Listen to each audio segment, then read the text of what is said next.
Okay, so I'm going to apologize beforehand, but once I switch over to show you the PowerPoint, I'm going to kind of get darkened. You can't see me that well, but you can still see me. So let's get started. This continent is where most considered the human race to have started. That means our great, great, great, great, probably quite a few more great grandparents were from. I'm talking about Africa. Africa has seen it all, from the earliest bacterial life to the dinosaurs to the first apes that walked on 2 feet and became known as man. It is truly one of the most remarkable places on this planet. That is why it was so easy for our group to choose this continent. There are many tales to be told about what has happened and how what has happened has shaped Africa into what it is today. So here's our presentation about a place that turned the unimaginable into the remarkable. Africa by Brock Demo, which is myself, Nicole Cameron, Cheyenne Cameron, and Kaylin Moon. African history, culture, traditions, and religion vary from that of the US.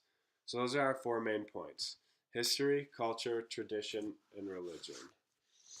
I'll be talking about history, Kaylin will be covering culture, Nicole will talk about traditions, and finally Cheyenne will sum it up with religion and give a closure to the speech. So Africa was part of Pangaea, and then the Pangaea separated, as we know, became in the places they are today. Africa, like I said, was where the earliest human life was discovered. Before Africa was called Africa, it was called Africa Terra, meaning land of the Afri. Afri just means the people that inhabited the area. So, what do you think about when you think about African history? Many of us think about the slaves that got sent over to the Americas to farm and on plantations. But a lot more happened before that. It's just not well known or not taught in our schools because it's not well known. The reason it's not well known is because Africans used an oral system instead of a written one. This means that they passed on information from generation to generation through stories and things like that instead of writing it down. So many things were forgotten, things like the name of great leaders or civilizations that existed in Africa. There are a few civilizations that we do know about, and I'm going to cover those next. The first civilization is going to be the Kingdom of Kush. The Kingdom of Kush formed around 1070 BC. The funny thing about the Kingdom of Kush is that it was conquered by Egypt right after it formed. But then the Kushites, which are the people of the Kingdom of Kush, gained an alliance together and then conquered Egypt back. The Kingdom of Kush was known for its gold and iron resources in which they traded. This means that they were very wealthy. As we know, gold's a very valuable resource, as well as iron was.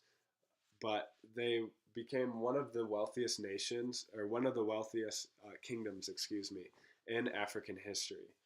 But just like all great empires, they had to come to an end. They were conquered by Ethiopia or destroyed by Ethiopia in 350 CE. CE just means AD as we know it. So here's a few pictures of the Kingdom of Kush. One thing I want to point out is that the pyramids here, these pyramids are where they would bury their dead. And now not many kingdoms could do this. The only reason the Kingdom of Kush could was because of their immense wealth. So move on. Next kingdom is going to be the Kingdom of Benin. Or Benin's, excuse me. The Kingdom of Benin became an empire around 1440 CE, so AD. They were known for their copper and brass, but not just the raw materials that these resources came in, but they were known for the sculptures that they would create out of this. They were involved with Britain for trading, but this relationship actually ended in their destruction after they got into a disagreement with Britain. And Britain sent forces over and conquered their land. This is Benin right here, kind of in the Nigeria area.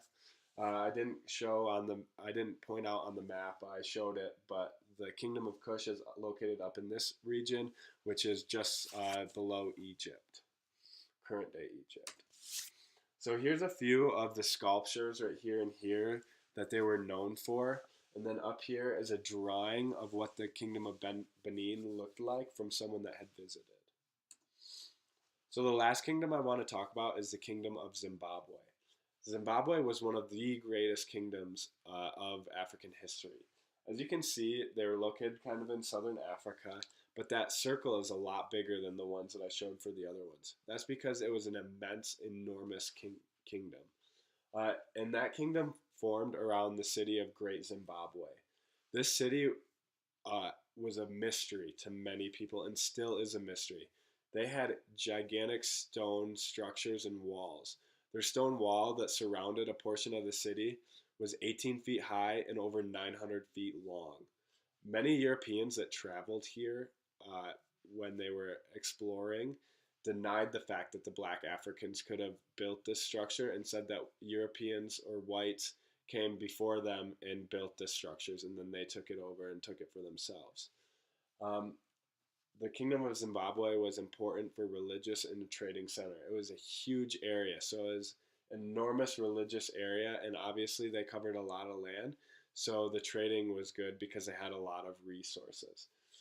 The Kingdom of Zimbabwe, or the city, I should say, was compiled of three different areas: the hill complex, the Great Enclosure, and the ruins. So here's a picture I provided. This right here is going to be the Great Enclosure. That's that 900 feet wall, or 900 feet long wall, and 18-foot tall. Inside that city was also another enormous structure where the leaders would gather and talk about matters of importance. Here is the Valley of the Ruins. This is where many people lived. Obviously, it doesn't look like it now, but there were quite a few housing structures there that they would live in. And then here's the hill complex. That was a giant stone structure built into the side of some rocks and on a hill. Also known for the Kingdom of Zimbabwe is the actual country of Zimbabwe is now named after it. So now we're going to talk about the scramble of to Africa, or for Africa. This is when the European powers wanted to conquer portions of Africa. They wanted in. They wanted it because a few reasons, most mainly economical, political, and social. But the very main reason was economical, and they wanted resources. Not Great Britain, but Europe was actually in a long depression before this, and they found that this would be a way to get themselves out of this depression. So the next few slides are just going to go through some of the areas that each country kind of conquered. So Britain conquered the largest portion. They got southern Africa, kind of eastern, and a little bit in the western area. But mainly, you can see they conquered the area that the Kingdom of Kush was in. This means they got a lot of gold resources. Next, we have France. France conquered quite a large portion, mainly on the west part. Also, the island over here, Madagascar, as we know it. Germany conquered a much smaller portion, kind of in each area, each side of Africa. Belgium, another small portion right in the middle. Portugal, again, a small portion in the southern parts, and then a little tiny portion over on the west side. Italy got a part of northern and then over on the Horn. And then Spain with the smallest portions, just got a little bit up in the northwestern spots, and then a very small portion in the midwestern area. So next we're going to talk about slavery. There was slavery in Africa before Europeans came.